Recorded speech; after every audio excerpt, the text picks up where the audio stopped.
Welcome to all of you.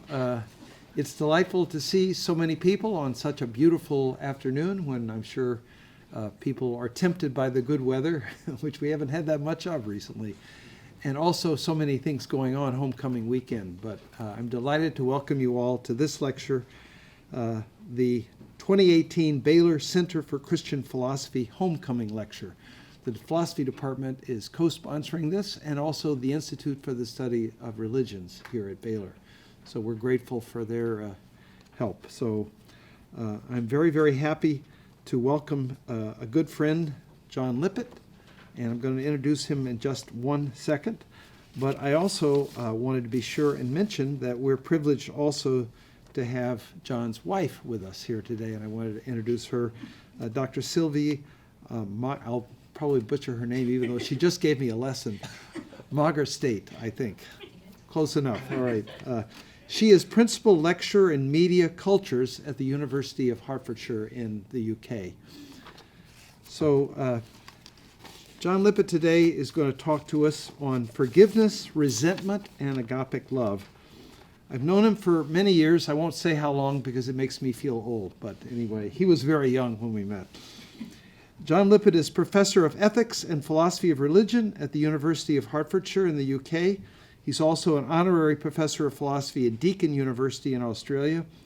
His philosophical interests include the ethics of forgiveness, virtues and vices, the relationships between philosophy of religion, and the ethics of policing.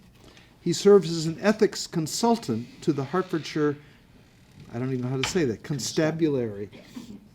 Maybe he'll need to go and check out the Texas Rangers Museum while he's here in Waco.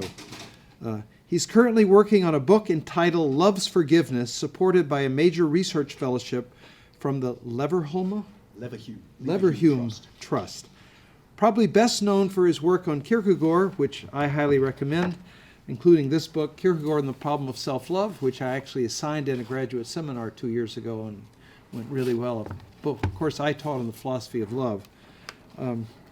He's best known for his work on Kierkegaard. His books include, besides Kierkegaard and the Problem of Self-Love, Humor and Irony in Kierkegaard's Thought, and the Routledge Guidebook to Kierkegaard's Fear and Trembling, a second edition of which came out in 2016. So I welcome John.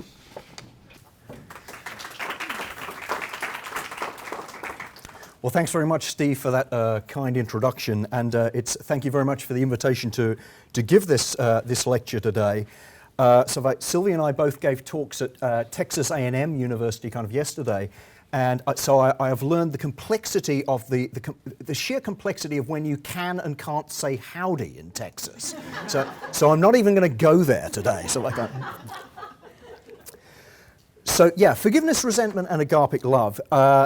This paper is part of the broader project that Steve mentioned that is in relatively kind of early days on questions about the ethics of forgiveness supported by the Liv Hume Trust in the UK. And as this paper has kind of grown, it's got to the position whereby, in order to keep to some kind of reasonable length on a Friday afternoon, the footnotes are actually now longer than the paper itself. So you'll be pleased to know that I'm not going to go anywhere near the footnotes. So it's full of sort of like expansions and clarifications in the footnotes.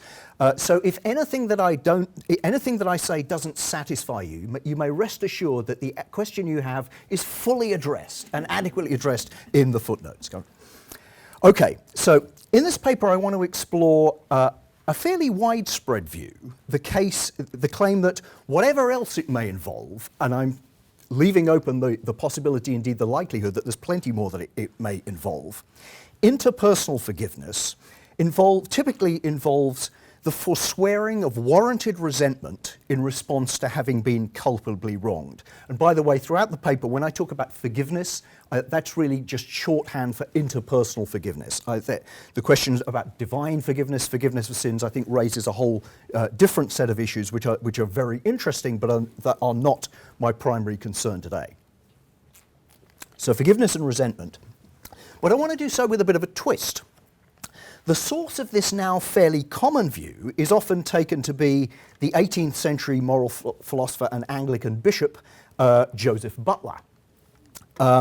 But closer attention to Butler than is sometimes given shows that his view is subtly different from the one that is commonly attributed to him.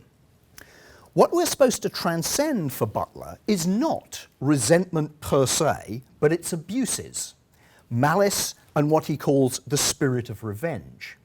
So I think that the too hasty dismissal of resentment in much of the forgiveness literature, perhaps particularly in some psychological and psychotherapeutic literature, tends to overlook the possible positive value of resentment that Butler sketches. And that seems relevant to me to contemporary politics. There's a lot of resentment around, we hear from various sources, and resentment per se, not just its excesses, is a very bad thing. Well, is it? In the wake of Butler, several Anglophone philosophers of recent years have explored the importance of resentment for understanding forgiveness in various ways. And I want to say a little bit about that debate, in particular exploring the view that resentment need not be construed simply as a reaction to personal injury and insult, but can rather be a response to threats to the authority of norms, such that what resentment seeks is normative affirmation, in Margaret Urban Walker's phrase, and I'll get to that in due course. Now, I'm broadly sympathetic to this view, though I do want to raise a note of caution that seems particularly important for our contemporary culture of so-called offensiphobia, the idea that people have a right not to be exposed to views that they may find offensive. However, I think this investigation suggests the important possibility that what interpersonal forgiveness involves, what's involved in the giving up of warranted resentment, can go beyond purely individual hurts and harms. So one temptation might be to see resentment as being the voice of justice and forgiveness as the voice of love. And that might be a particularly strong temptation if your paper began life in a paper for a conference on love and justice. But that takes us to the second major theme of the paper, in which I'll suggest that this is not quite right.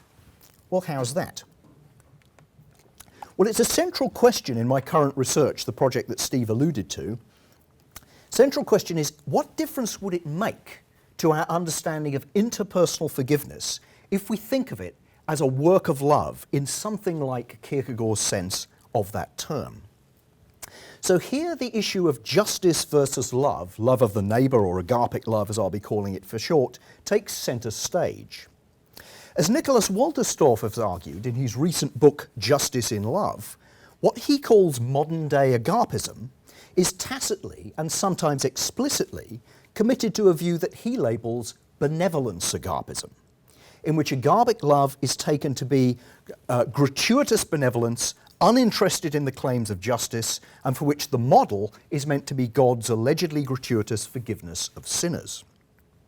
Now this, I want to argue, presents a dubious account both of forgiveness, albeit one that's found in several rather high-profile accounts of forgiveness, and of agapic love.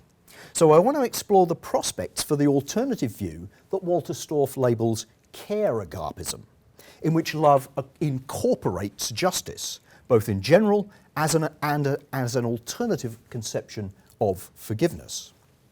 I argue that though it needs to preserve an elective element, an element of gift, forgiveness is not best understood as entirely gratuitous benevolence, despite what some thought. A forgiveness that recognises the claims of warranted resentment but voluntarily forswears them, preserves the gift element, but can do so in such a way as to be an illustration of care-agapism, a work of love that manages to incorporate a proper concern for justice. However, I differ from Wolterstorff in being willing to defend some forms of so-called unconditional forgiveness. And I illustrate how this is possible through the example of Helen Prejean's ethically rich memoir, Dead Man Walking, which seems to be richer each time I reread it. Okay, so what is interpersonal forgiveness? Often, after stressing the importance of not conflating forgiving with forgetting, excusing, condoning, or justifying, a variety of philosophical writers consider interpersonal forgiveness to consist in either forswearing, renouncing, eradicating, transcending, or controlling one's resentment, sometimes explicitly warranted resentment, or related reactive attitudes, to borrow P.F. Strawson's phrase, such as indignation, anger, or disappointment with a particular individual, typically for a moral injury. But the topic of precisely what resentment is tends to be discussed less than what is meant by forgiveness. So let me briefly discuss three thinkers, one often seen to be the locus classicus for this view, Butler, and two recent thinkers who write in his wake. So let's start with Butler. Although Butler is often said to have defined forgiveness as the forswearing of resentment, in fact, in the first of his two key sermons on this topic, we're thinking here of the early 18th century, he outlines an account of the positive value of resentment as a moral emotion. And that comes as a surprise to many, so prevalent has it become to view resentment through the prism of Nietzsche's analysis of ressentiment. For Butler, it's crucial to distinguish first hasty and sudden resentment, basically anger, from what he calls its settled and deliberate form, and secondly, to distinguish the natural passion of resentment from its excesses or abuses, such as malice and especially revenge. For Butler, resentment can be a proper reaction to the recognition of moral evil, and can in that sense speak for justice. So here's the thought. The indignation raised by cruelty and injustice, he says, and the desire of having it punished, which persons unconcerned would feel, is by no means malice. No, it is resentment against vice and wickedness. It is one of the common bonds by which society is held together, a fellow feeling which each individual has on behalf of the whole species as well as of himself. So on this account, settled resentment is only really a problem if we imagine or exaggerate the degree of injury done. In other words, we might add, if we ourselves violate justice in our judgment of the wrongdoer. So Proust provides a nice example of this. There's been some recently translated letters to the lady upstairs that the novelist Proust wrote, in which he demonstrates his extraordinary noise phobia, in which every sound of an ordinary urban environment, the nailing of packing crates, the singing of house painters, footsteps in the flat upstairs, is, in the words of one reviewer, laced with imagined malice and amplified by indignation. So, people are only making this noise to prevent me getting my great novel done. So for Butler, the positive value of resentment is that it serves as a corrective that prevents our natural sense of compassion from being taken advantage of.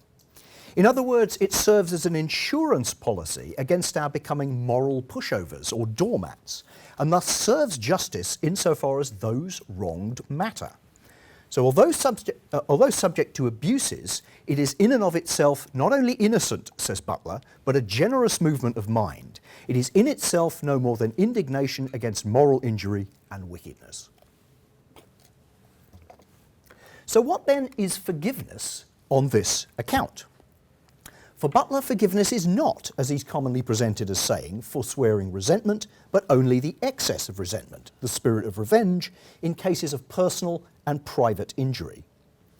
This occurs when resentment entirely destroys our natural benevolence towards the person who has injured us. So its primary purpose is to get us beyond the destructive cycle of revenge, of continuing tit for tat. Now, I agree that forgiveness involves getting beyond resentment in some sense. But I want to argue that in much recent work on forgiveness, the scope of resentment has been drawn far too narrowly, more narrowly than does Butler, even by those who take themselves to be following his lead. Often the approach is excessively individualistic and agonistic, as one critic puts it, focusing exclusively on injuries or insults to oneself. So despite its interest, Jean Hampton's account of forgiveness, which is much cited in the recent philosophical literature, which involves being insulted or degraded, falls foul of this objection. So let me just give you a quick sketch of Hampton so you can see the kind of thing that I've got in mind in suggesting that this account of resentment might be a little bit too narrow. So on Hampton's view, resentment aims at defending one's self-esteem or self-respect, and she uses those terms pretty much interchangeably. Its concern is with attaining justice for oneself in the face of being wronged. More precisely, Hampton is primarily concerned with being demeaned or diminished with respect to your actual or perceived value and rank. So resentment for Hampton has three dimensions: a fear, a wish, and an act of defiance.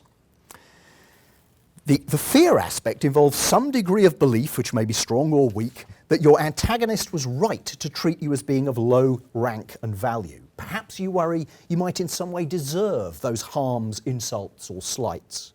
The wish, unsurprisingly, is that this were not so, and what she means by the resulting act of defiance is that you would have it, that you are high in rank and value and so don't deserve the harms, insults, or slights. So forgiveness on this account consists of two aspects: what she calls a change of heart and the psychological preparation for this. So focus on the latter first. This psychological preparation consists in regaining confidence in one's own worth, giving up emotions such as spite or malice, and overcoming or transcending resentment. The change of heart she describes in terms of a washing away, and compare here another very common metaphor for forgiveness, the idea of wiping the slate clean.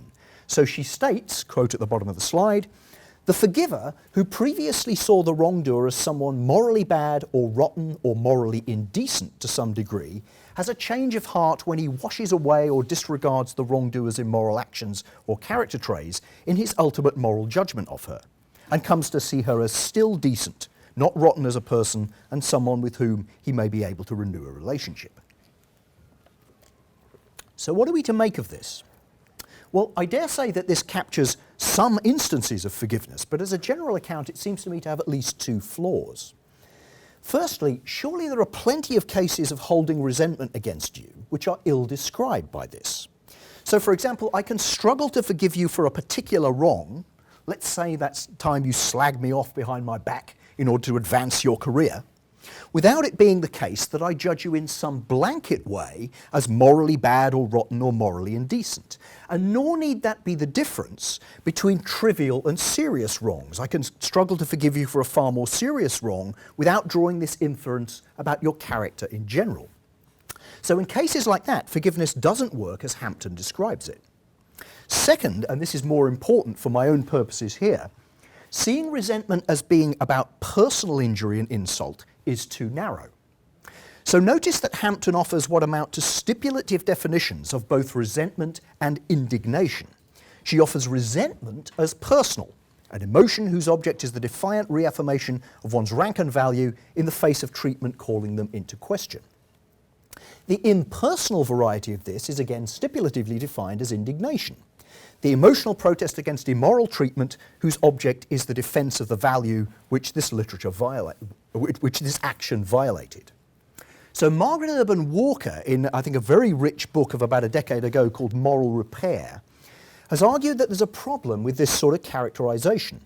For instance, many reactions to personal slights and injuries pertaining to one's rank and value, so let's say a company's refusal to give its employees an anticipated raise so that the CEO can trouser an additional few million, can be at least as well described as indignation as resentment. So I think there's something fishy about the distinction that Hampton is trying to draw here.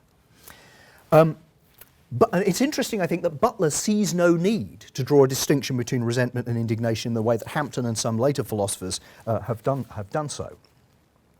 Also problematic, I want to suggest, is Hampton's claim that unlike with resentment, there is nothing pleasant about the feeling of indignation, she claims.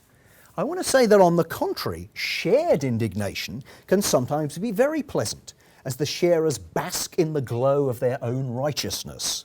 And if you don't believe me on this, check out Twitter. So it's to Walker that I want to turn to expand the scope of resentment beyond Hampton's individualistic and agonistic account. In agreeing that to resent something is to take it personally in some sense, Walker argues that we need not understand this as narrowly as does Hampton's focus on my own rank and value. Moreover, Walker suggests that resentment arises to meet a threat, but not necessarily to me personally. It is more generally a reaction to the threat of someone's license to act with apparent impunity. In other words, the bulky quote here, the transgression puts into question, even threatens the confidence, trust, assurance, or hope that has allowed one to be unconcerned about such injuries or affronts, or unburdened by their unsettling implications. That is the sense in which we take personally what we resent. It's not that what we resent necessarily is an injury or insult to us, or even an affront aimed specifically at us. Rather, transgressions against boundaries cause us concern when they announce the possibility of something we might have to reckon with, or a factor that throws us uncomfortably out of our normative expectations, moral or otherwise, or undermines our ability to assert with confidence what and where certain social, moral, or impersonal boundaries lie. In that threat lies a potential for fear, as for other negative feelings that can flavour resentment or compound it. So rather than being just about personal injuries and insults on this view, resentment is a response to threats to expectations based on norms that are presumed to be shared in or justly authoritative for our common life. Resentment is not only about defending or avenging oneself, it seeks the re-establishment of security, membership, and the authority of norms that unite and protect us as a community. And I think that might be on the next slide.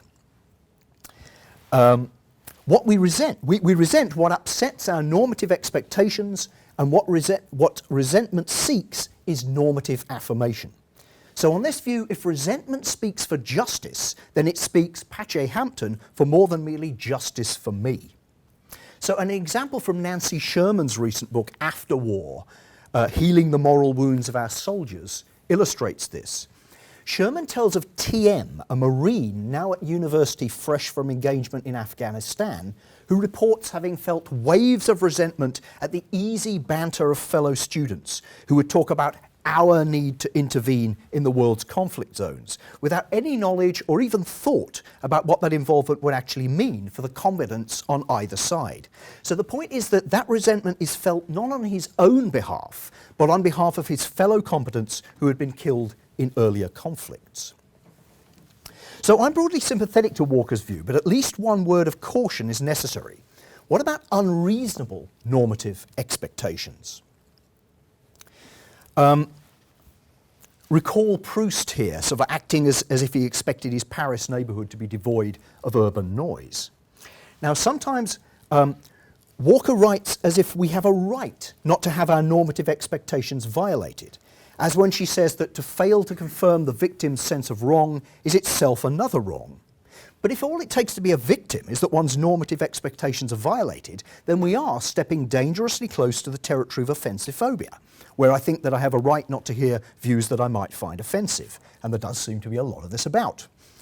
I'm far too much of an old-fashioned liberal about free speech to endorse such a view, so I think we need to qualify Walker's more blanket claims. I can say a little bit more about that in discussion if people want me to.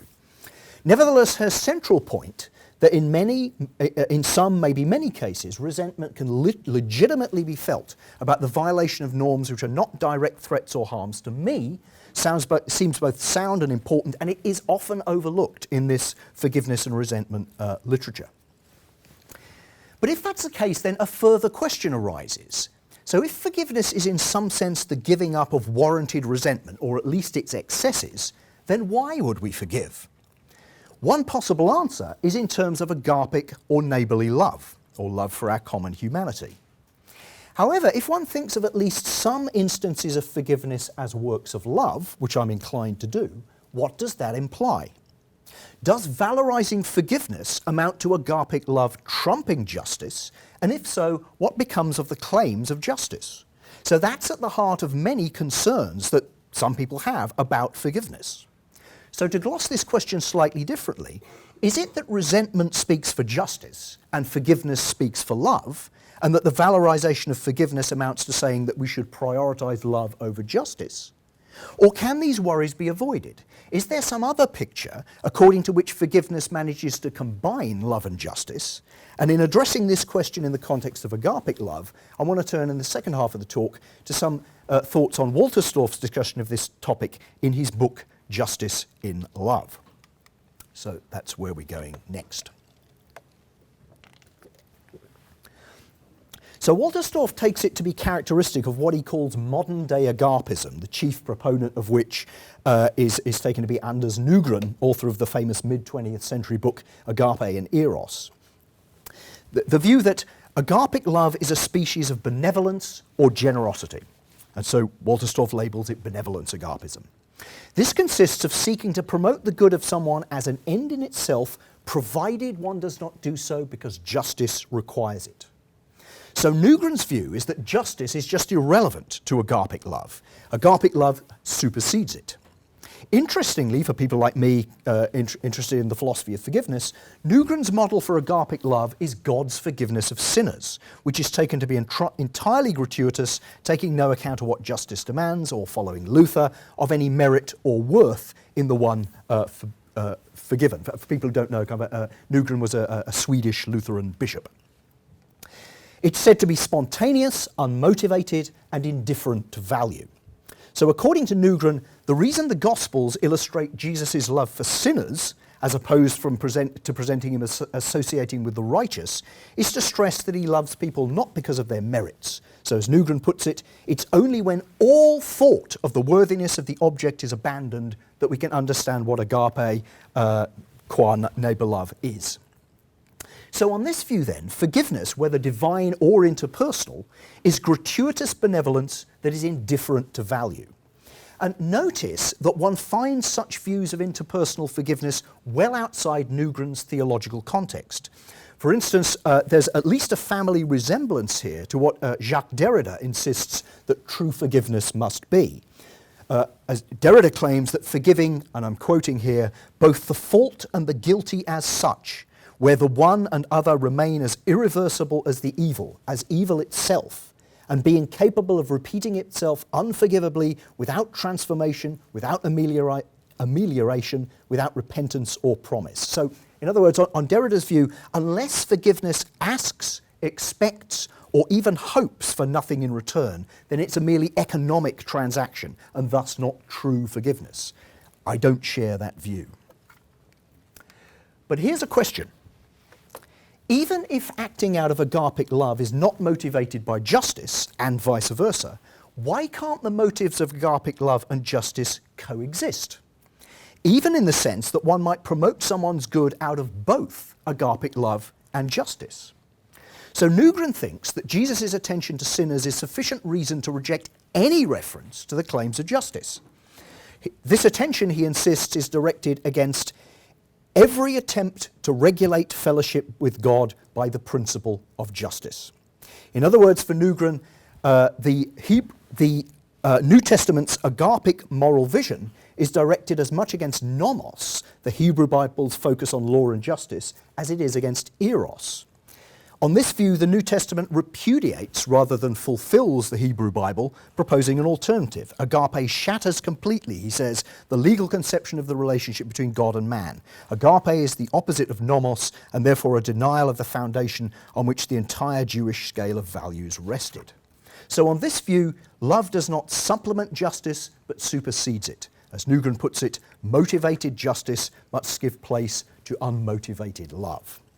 So why does he take such a strong line? Why does he consider agape to have rendered justice invalid or obsolete? And his answer seems to be that agapic love sometimes does what justice forbids, and his evidence for this is a reading of the parables of the labourers in the vineyard and the prodigal son. Nygren considers the message of these to be that we are instructed to be like God in not allowing such injustice as agapic love may perpetrate to deter us from loving the neighbour agapically. In other words, agape trumps justice. If it were a question of justice, merit, or worthiness, then the early morning labourers in the parable of the labourers in the vineyard and the elder son in the prodigal son parable would be entirely right. The message is that the principle of justice must be eliminated as inapplicable to the religious relationship.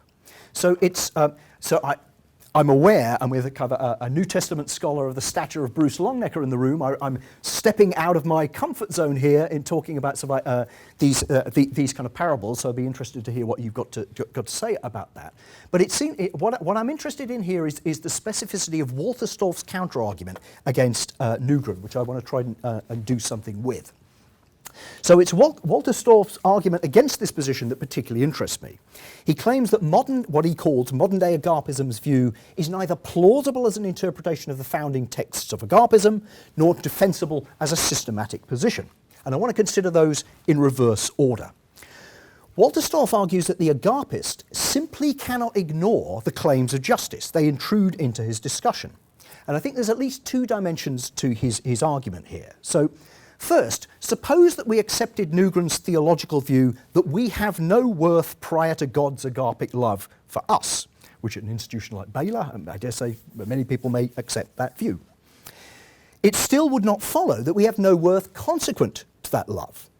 The question is why the following can't be the case. There are things that due respect for the worth of the other requires of me. The neighbour comes into my presence bearing the requirements of justice. There really is justice, there really is injustice, and there have been so long as God has gratuitously loved human beings. So the thought is that even if we accept Nugren's grounding theological position, we're not obliged to accept the conclusion that he draws from it. Secondly, there's a real irony to the fact that forgiveness of the sinner is Nugren's model for agapic love, as the very concept of forgiveness cannot be grasped without grasping something about justice. So the thought here is that conceptually, I can forgive you only if you've wronged someone and only for the wrong that you did them. And the way that Wolterstorff glosses this is in terms of rights. Alongside what he calls our primary rights, being wronged generates certain corrective rights, as he labels them. So if I've wronged you in some way, you have acquired certain corrective rights that you previously didn't have. You have acquired the right to be angry with me, to punish me, or to support the imposition of punishment on me. So if you forgive me, what you're doing, amongst other things, is forgoing some or all of your corrective rights against me. And here's the point. Someone who fails to recognise this, that this is what they're doing, couldn't understand themselves as forgiving me. They lack the concepts necessary for that. They might excuse or condone my behaviour, but they can't forgive me. So the thought here is that one simply cannot perform the act of forgiving or understand oneself as doing so without employing the concepts of rights and wrongs, justices and injustices. So the thought is that if forgiveness is an example of the sort of love that Jesus enjoined us to have for a neighbour, such love has to be alert to justice and injustice. And as Wolterstorff puts it, this is irony indeed for the modern-day agapists, that close scrutiny of what they regard as the paradigmatic example of agapic love would show that agapic love cannot be practiced if it puts justice and injustice out of mind. So the second kind of like dimension of this argument is on a more kind of exegetical kind of level. I'd be interested to hear what you've got to say about this. So let's turn to Nugren's interpretation of those two parables. So recall that the message is supposed to be, yes, agapic love can act in ways contradictory to justice, but we should go with agapic love, which trumps justice. But notably, that's not what the texts say, as I'm sure a Baylor audience knows. In the labourers in the vineyard case, what the landowner actually says is, friend, I'm not treating you unjustly, the Greek is adikos. Did you not agree with me for a denarius? Take what belongs to you and go. I choose to give to this last as I give to you. Am I not allowed to do what I choose with what belongs to me? Or do you begrudge me my generosity? So in other words, the claim is that the complaining workers, the ones who've been there from very early in the morning, are mistaken in thinking that they have been treated unjustly. They have to rethink their understanding of justice. If the landowner had reneged on his promise to the early morning labourers, paying them less than agreed, there would be a problem. But as things stand, he's within his rights. And similarly in the prodigal son case, it is again denied that the elder son has been treated unjustly. He needs to rethink his view of justice. As the father puts it, you are always with me and all that is mine is yours, but we have to celebrate and rejoice because this brother of yours was dead and has come to life. He was lost and has been found. So the thought is that the elder son has not been deprived of his inheritance, so what the father rejects is not the claims of justice, but both the charge of undue favouritism and the elder son's tacit endorsement of the reciprocity code, that good should be repaid with good, evil with evil. On the contrary, say the father's actions, justice does not require the prodigal son to be punished as he's returned penitent, so let us celebrate. Now, of course, I'm well aware that these are parables with ultimate meanings not at the surface level. The prodigal son is clearly about joy over the sinner who repents, and we might, for instance, concur with the following view of the labourer's parable, that it's important to everyone they have a place in the kingdom. That's why God treats the late-coming Gentiles as the same as the Jews who've laboured long and hard in the vineyards of the Torah. But even on the surface level, I think that despite what our initial gut reaction is likely to be, or at least what my initial gut reaction is, there's a fairly compelling argument that the father and the landowner are in an important sense right. While I have some intuitive sympathy with the early morning labourers, if their claim is that they have been cheated of what is rightfully theirs, then that claim is false. The reason is that it's wrong simply to assume that in exercising generosity, everyone who could benefit must be treated equally. So take what I think is a roughly analogous example. Consider two hospice charities, both equally deserving.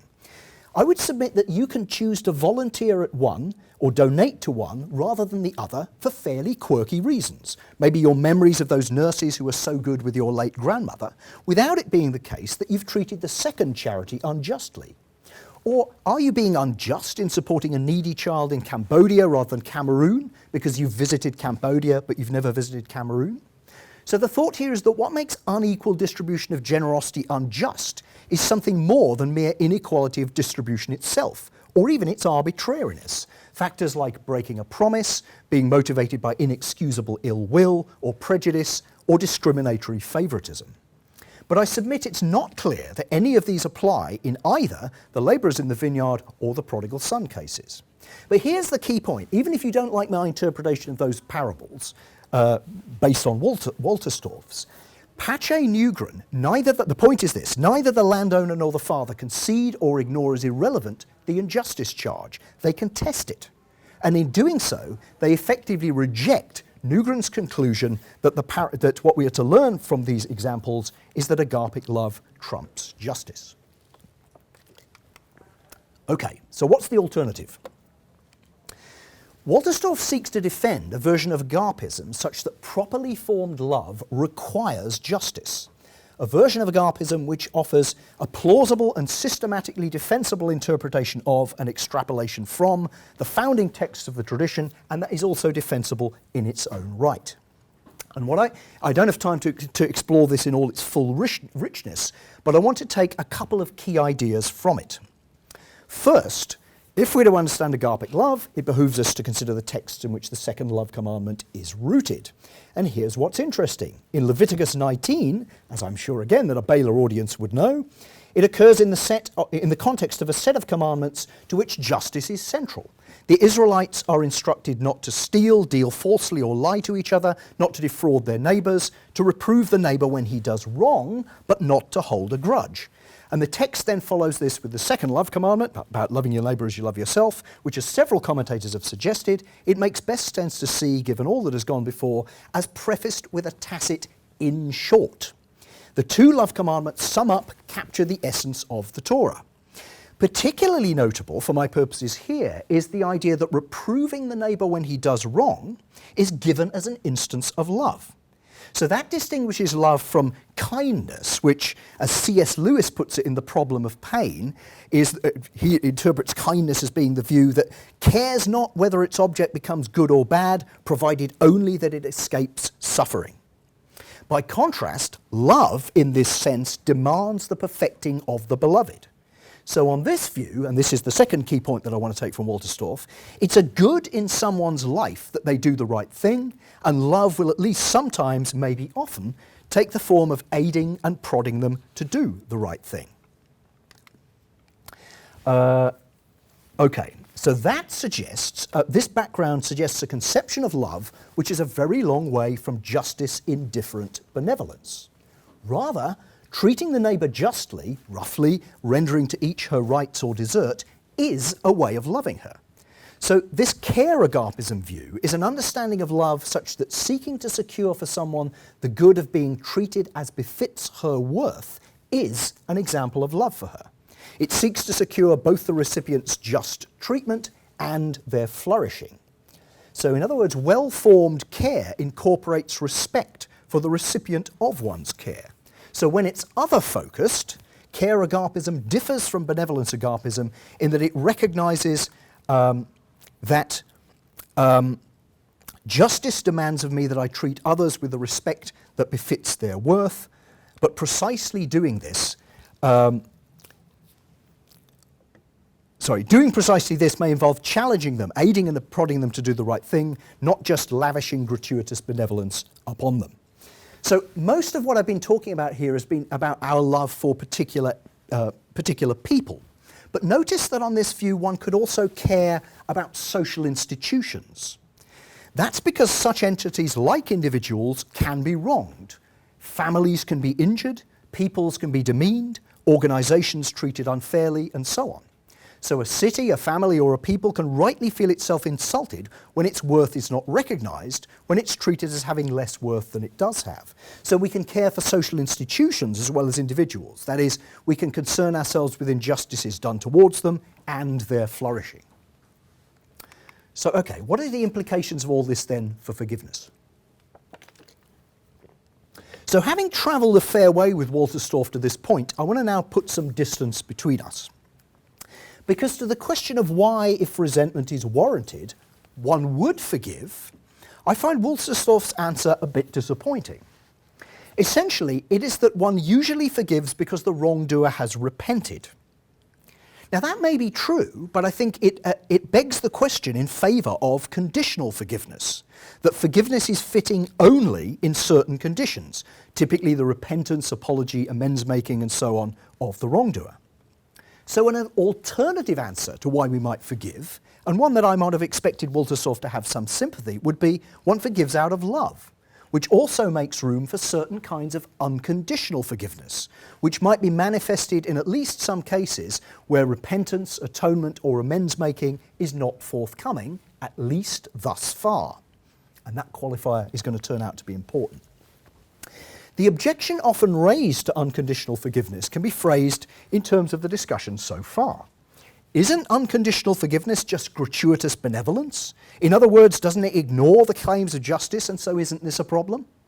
By forgiving unconditionally, do we fail to show proper respect to those wronged, whether that's oneself or others? Now my answer is that no. Unconditional forgiveness does not have to be justice-indifferent, gratuitous benevolence. Instead, it can be a manifestation of care-agapism.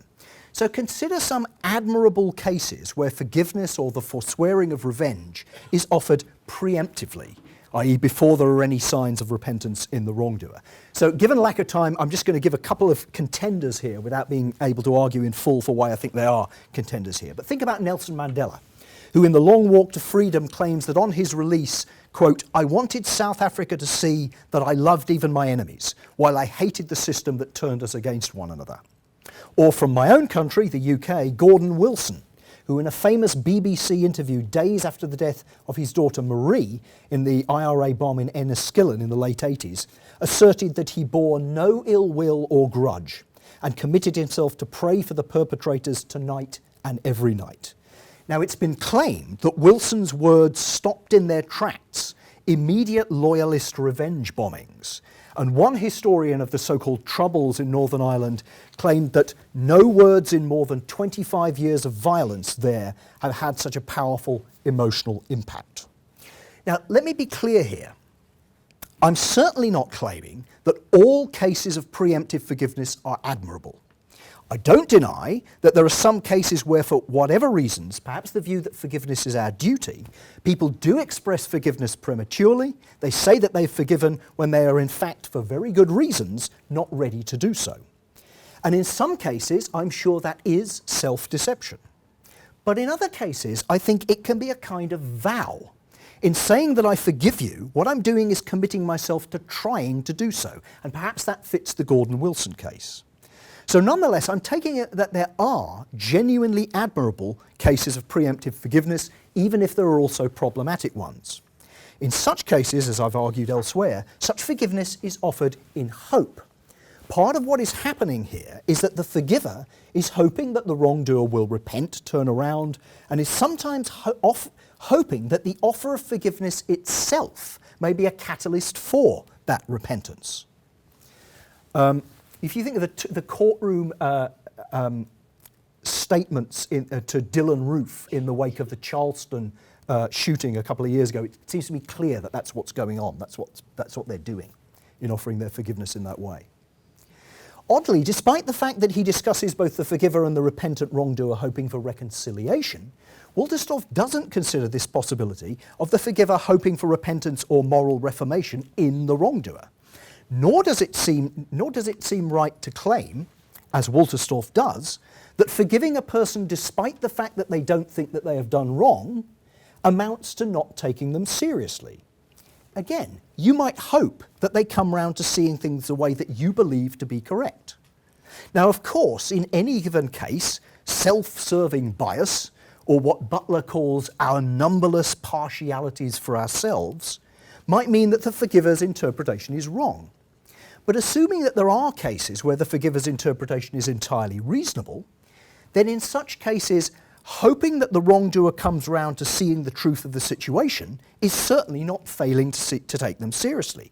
Quite the opposite, I want to suggest. It's entirely consistent with the overall picture of care-agapism, a love that incorporates justice, for which Wolterstorff is arguing.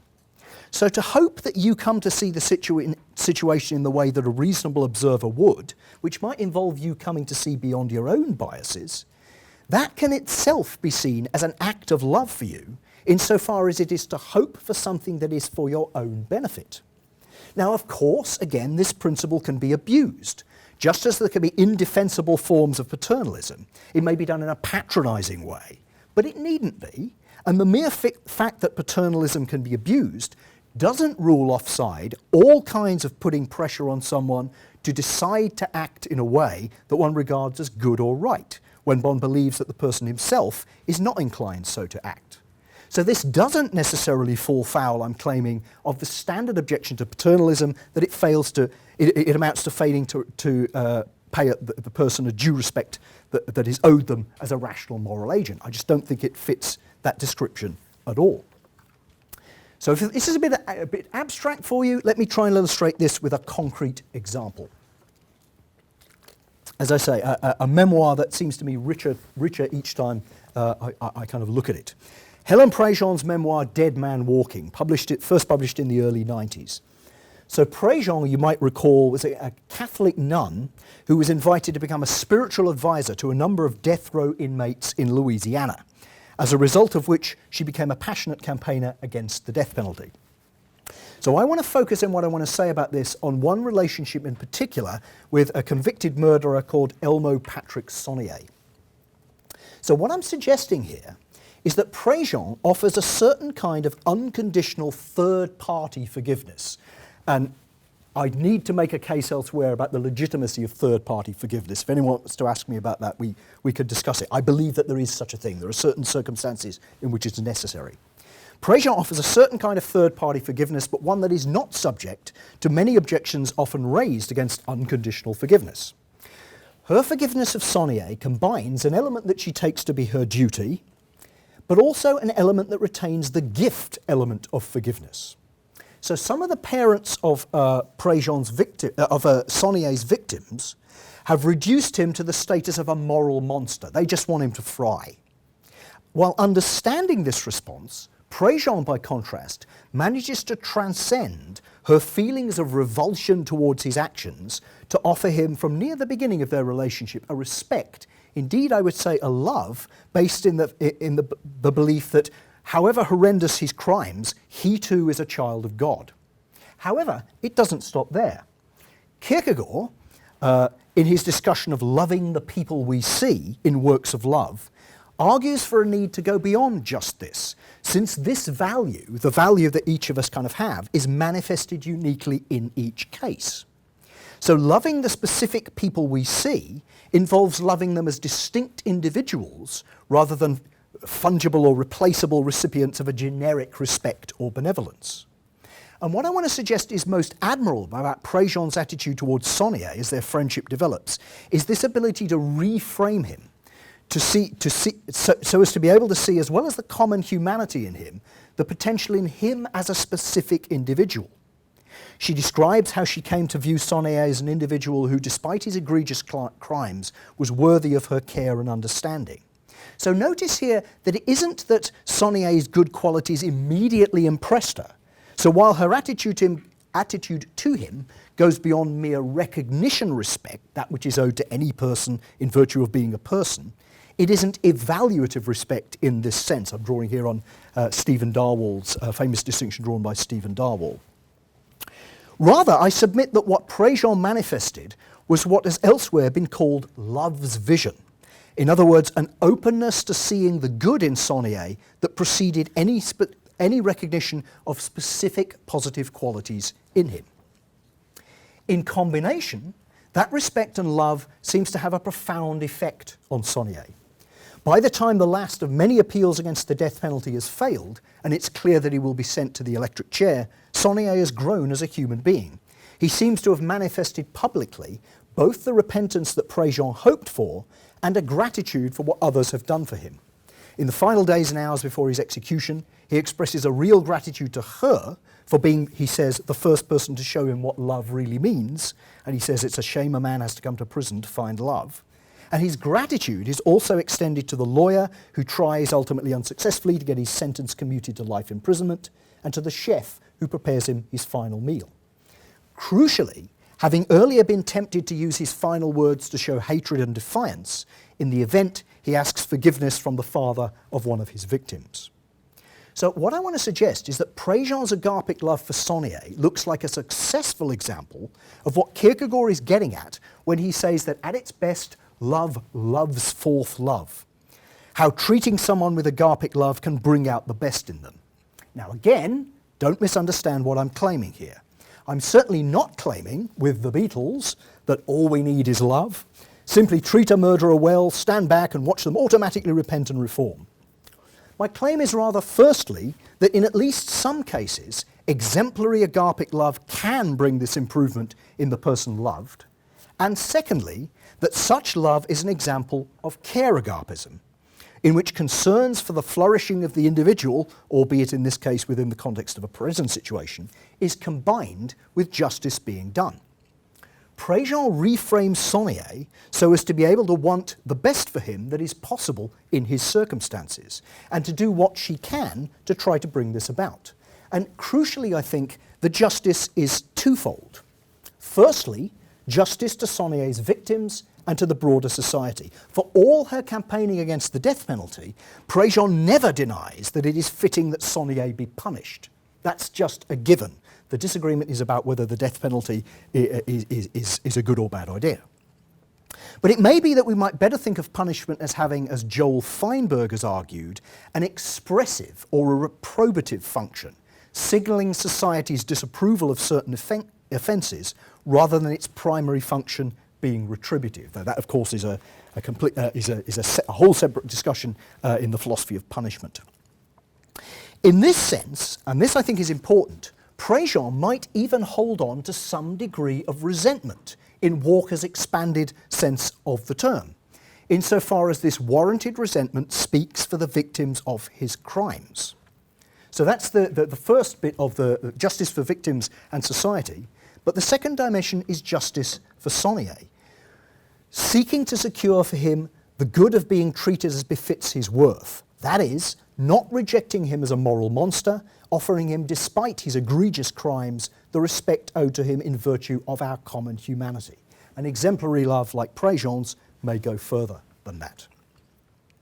So the final thing that I want to suggest is to take up another sort of Kierkegaardian kind of idea. In the abstract for this talk, I claimed that such hope, the kind of hope that I see Préjean demonstrating towards Saunier, hope that he will repent and reform, that hope might itself be a work of love in something like the Kierkegaardian sense. So in what sense might this be so? Now this requires working out in more detail than I've got time for today, but here's a sketch. And I'm building here on recent work on hope by philosophers like Margaret Urban Walker, Adrienne Martin, Philip Pettit, Nancy Sherman, and others. But here's the sketch. Préjean's attitude to Sonnier is an illustration of what Adrienne Martin has called normative hope, an aspiration that we hold on behalf of another person. The idea here is that in some cases, part of the point of addressing others with hope is that recipients might take up the values or principles deemed worthwhile and aspired for on their behalf, such that, as Martin puts it, such hope can scaffold normative change. And it's this that I think we see succeeding in the Sonnier case.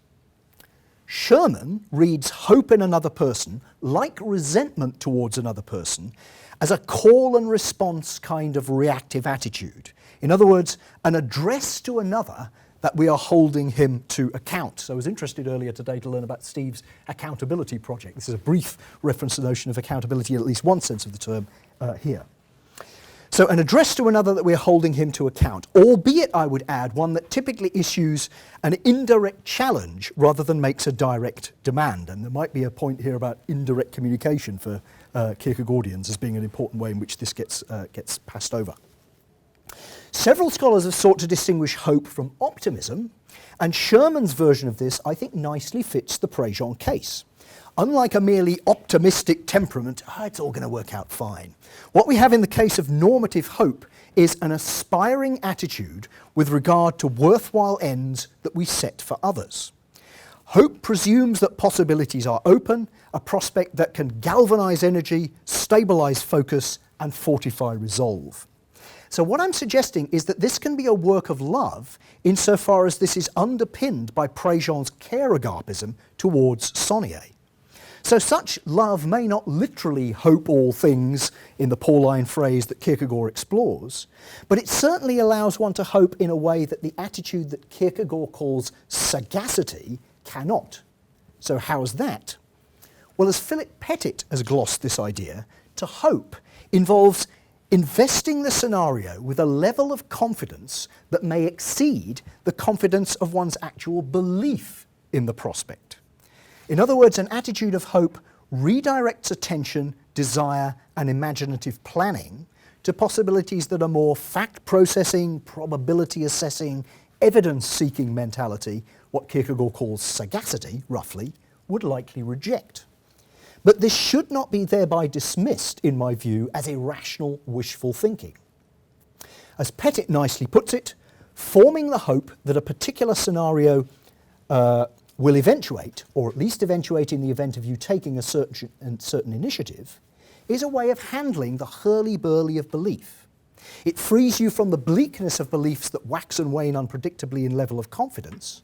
To have hope is to have something we might describe as cognitive resolve. And I want to suggest that it's that cognitive resolve and the attitudes and actions that it inspires that distinguishes such hope from idle wishing or merely wishful thinking. So finally, what have I been arguing?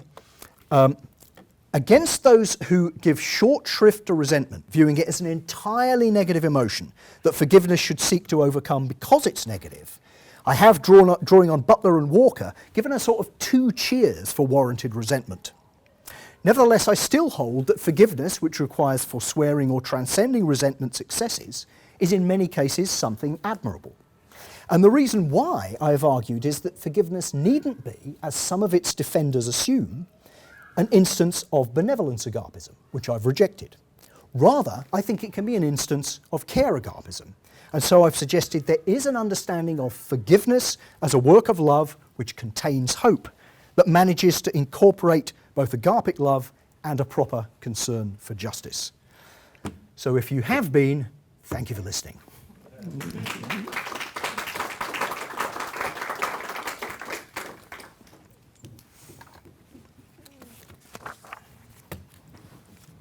So I think Steve is going to chair the Q&A.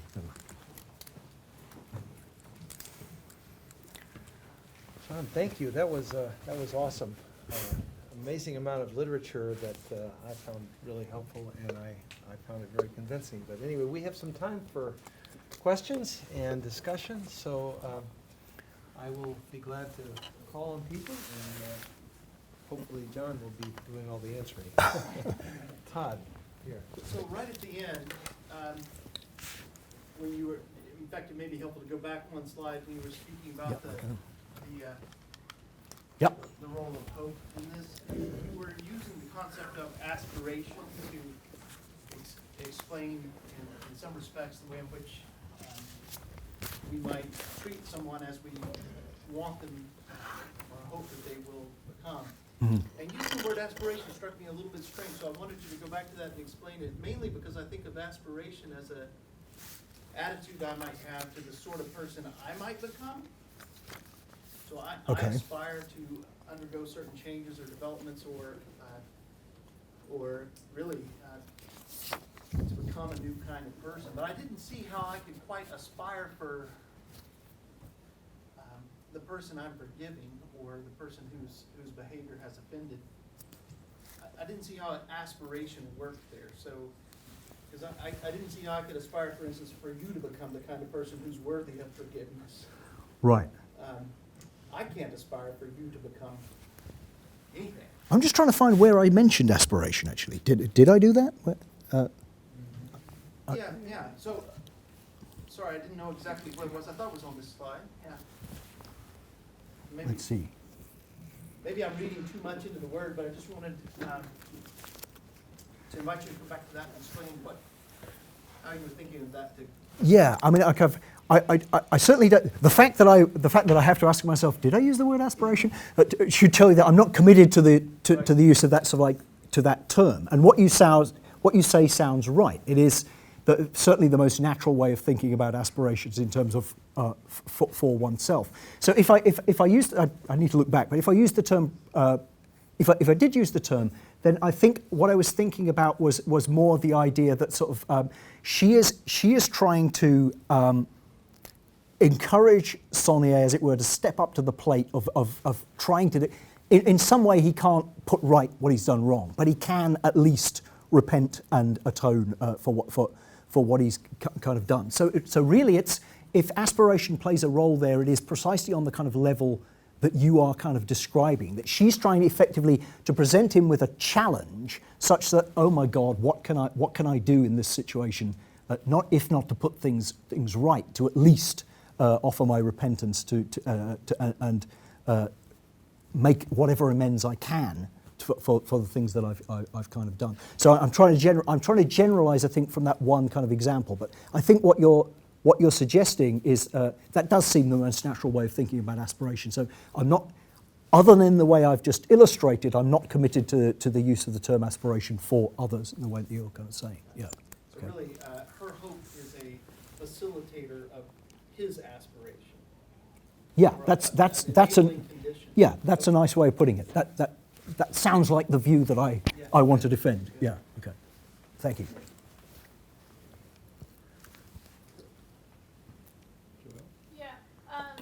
Were you pointing to Dr. King as somebody who demonstrates this sort of forgiveness that is a work of love and embodies hope? I know you brought him up in a different part of the presentation, but would you point to him as an example? Yeah, I think he was there as a picture, even if he wasn't mentioned mentioned kind of verbally, kind of like.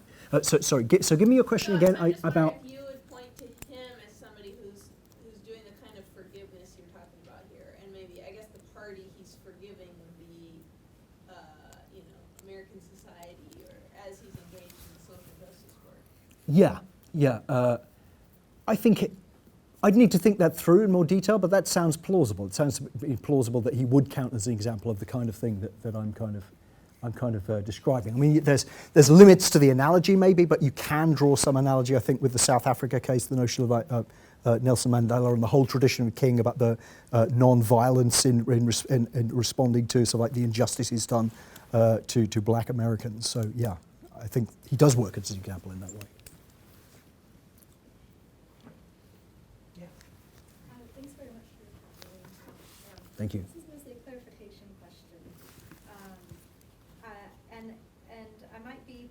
up some of the views that you introduced at the beginning, but the way I was following it is that you were thinking of resentment as at least in part involving a desire of having the wrong punished.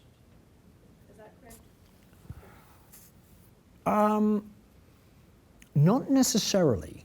I think so. Like that. So resentment in the Butler sense, which I'm quite sympathetic to, is the idea that it's almost like a natural reaction to injustice.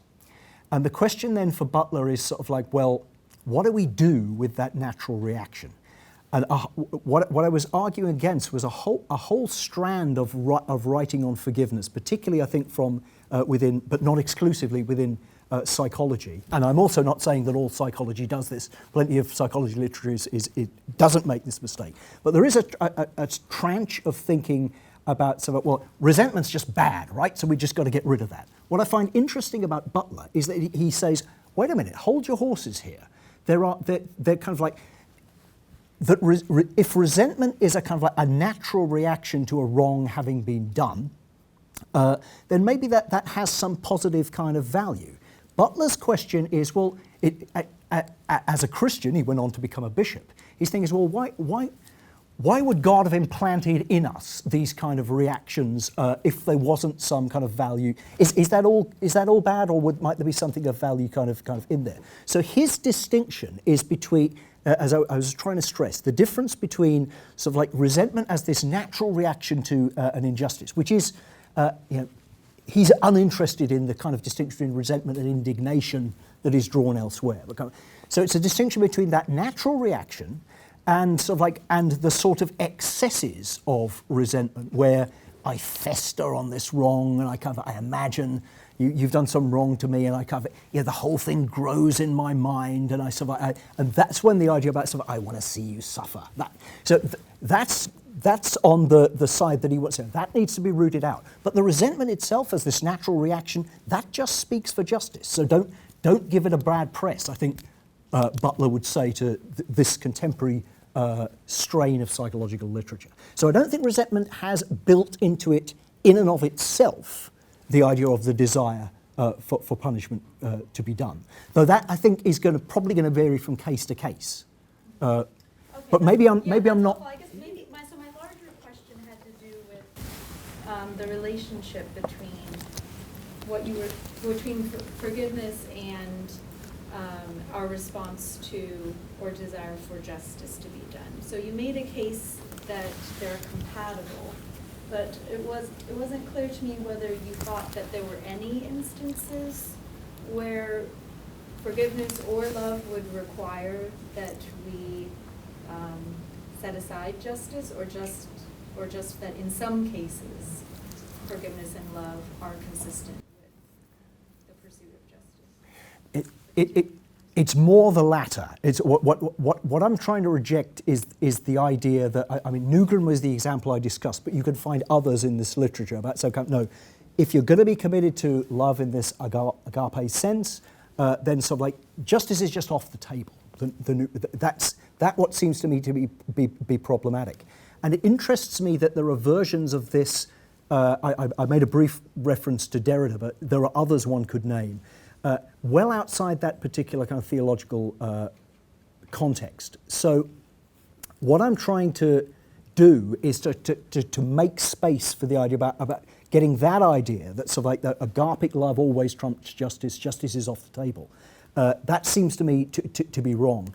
The tougher question you're asking is something I would need to think through in more detail, whether there are particularly difficult cases where we need to go, where there's something beyond justice that we need to talk about here. So, version of this talk that I gave before, someone raised the example of genocide, and the suggestion was made there that you get, well, you may need a sort of the claim in the question was you may need a kind of a context in which gets beyond justice. You need something other than justice to deal with this kind of situation. It isn't clear to me that that's true. I can think of cases, and maybe post-apartheid South Africa is one, where you need to think, well, okay, how do we rebuild a society? And it may be that there are aspects of a standard legal system that need to be thought through in a different kind of way in order to rebuild a society. But it isn't clear to me that that is an illustration of getting beyond justice. I think it's just looking for maybe a widening or a nuancing of the scope of what's going to count as justice in that kind of context. So I don't think, no one so far has given me a counterexample that leads me to think that there are clear cases where justice is completely off the table. But I'm open to being proved wrong if you've got one. So.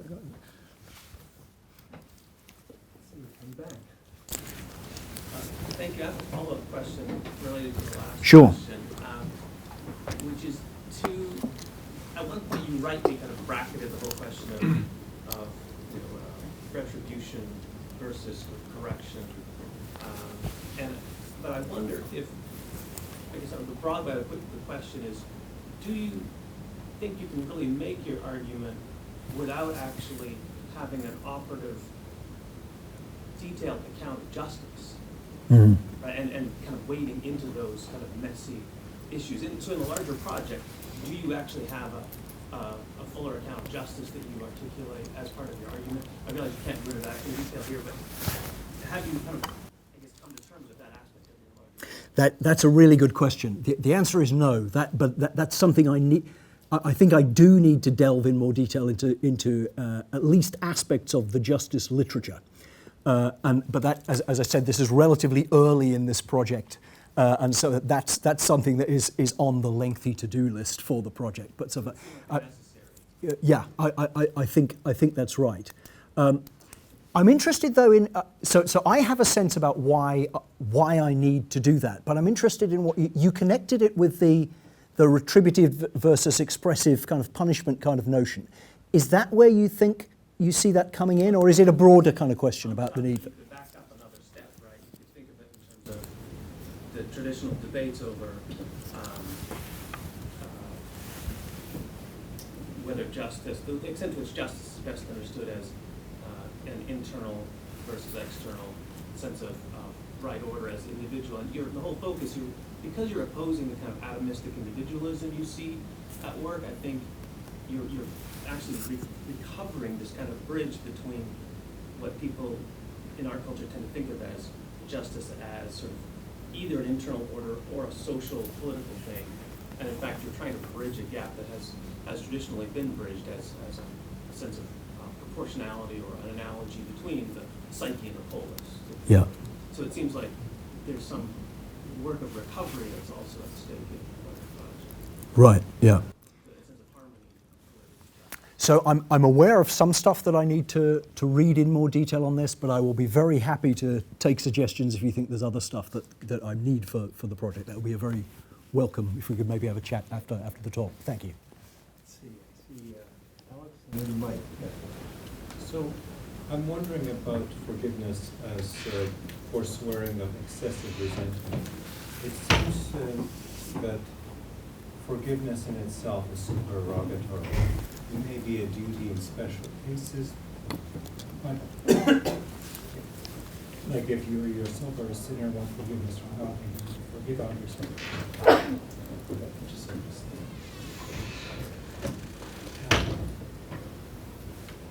But in itself, it seems supererogatory. Or if it's a duty, it's a far from obvious duty. But that we need to forswear and give up excessive resentment just seems obvious. Mm-hmm.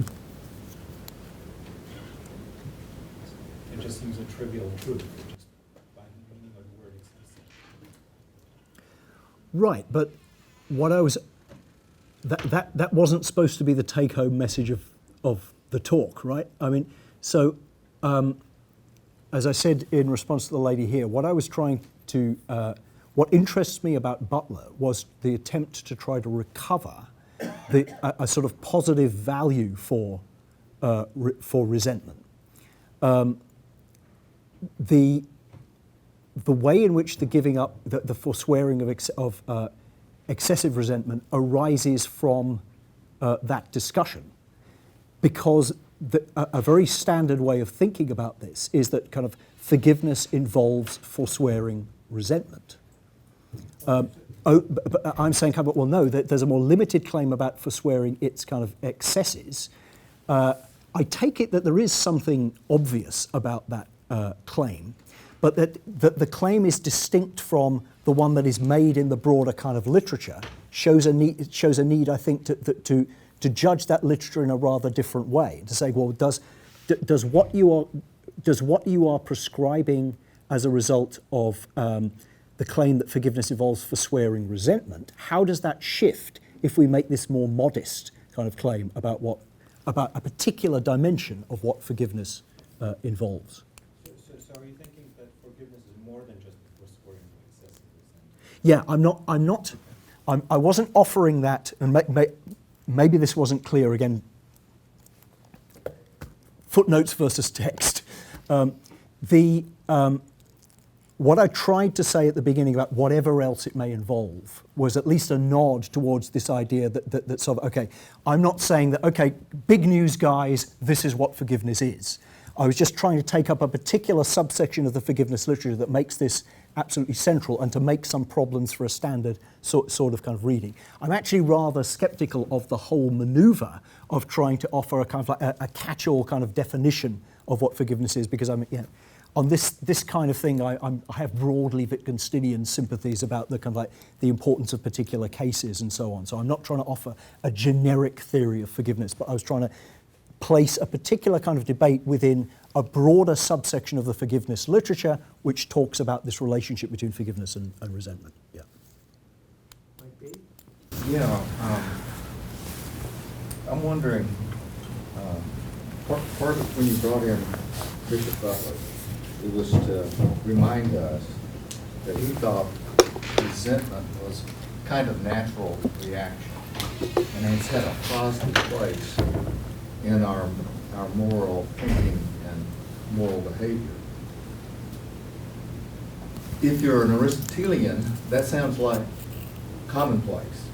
The problem is not having a natural resentment when someone bullies you. It's either not having it, a diminished capacity for it, or it's an overreaction. So we need some sort of mean response to this sort of thing.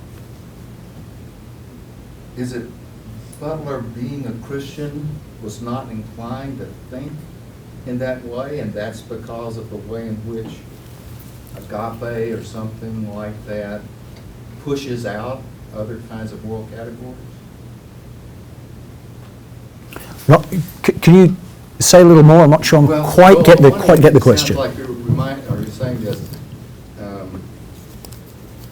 Bishop Butler, being a Christian, reminded us of something. And the something is resentment is natural. Mm-hmm. And not another step, not only natural, but it's in many cases morally appropriate. Mm-hmm. It's a mean between two excesses. One would be an overreactive response to being bullied, which could be, one version would be vengeance. Mm-hmm. But then there's the other side of it. When you're bullied and you have no capacity, no emotional capacity, no tendency to respond in protecting yourself. That's a deficiency. That's how I think Aristotle would have thought about it. Why is it that Bishop seems to be reminding us of something? It would have been commonplace for Aristotle. What is it about his own era and the Christianity that would have lost sight of that idea? Yeah, I mean, that's an interesting question, but it requires someone who's more of an expert on the early modern kind of period than I am. My reaction to what you're I mean, I have great sympathies with Aristotle on a whole variety of things. So I'm the sort of Aristotelian sketch that you offered us is something that seems that I would be very, very sympathetic to, and as far as I can see, that does seem to be consistent with the picture that Butler is wanting wanting to offer. It could be a way of, it could simply be a way of, a different way of describing what Butler is kind of trying to do. On the historical question of, so why doesn't Butler help himself to this Aristotelian framework? That I can't answer. As far as I can see, the two things do seem to be consistent, and I quite like the Aristotelian redescription that you gave. Yeah, right here. Yeah, so I'm someone who appreciates the cursing psalms in the Hebrew scriptures. Okay. Where you pray for the downfall of your enemies and the downfall of the wicked, right? So my question is that compatible with your account of forgiveness? It seems to make more room than some accounts of forgiveness do already for it, but does it go that far? Can you forgive someone and at the same time pray that they be defeated?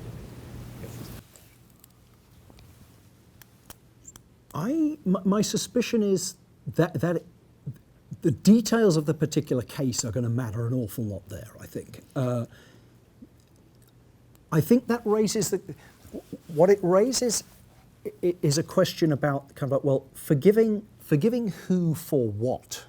And there is this whole debate in the literature about sort of, well, do you forgive an agent? Do you forgive an act? Can you make that kind of distinction? I certainly think that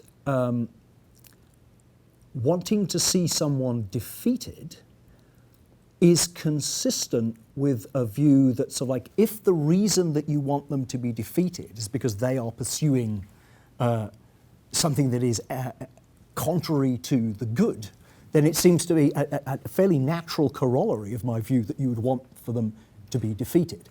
But the distinction maybe there would have to be between that, wanting their project to fail, and sort of like wanting sort of like horrendous plagues of locusts or whatever to rain down on their heads or whatever, kind of like a biblical image. That's the first one that springs to mind. But kind of like, so it's going to vary from case. Going to vary from case to case, and it's going to depend upon the kind of defeat that you are wanting to see come about, and maybe a distinction there between kind of like that.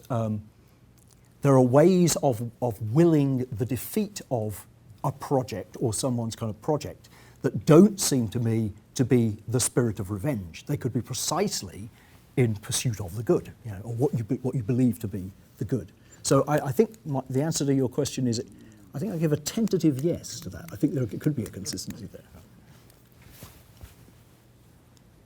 Well, thank you all for your questions. Let me just say that sadly in our world, this is a time when we continue to need to think about forgiveness. Terrible things keep happening. I just saw an interview with one of the survivors of the Pittsburgh murders, and it's a very hard question. Can forgiveness be offered? Should it be offered? And so this is a question we all need to think about, a range of questions. So I thank you, and let's all join in thanking.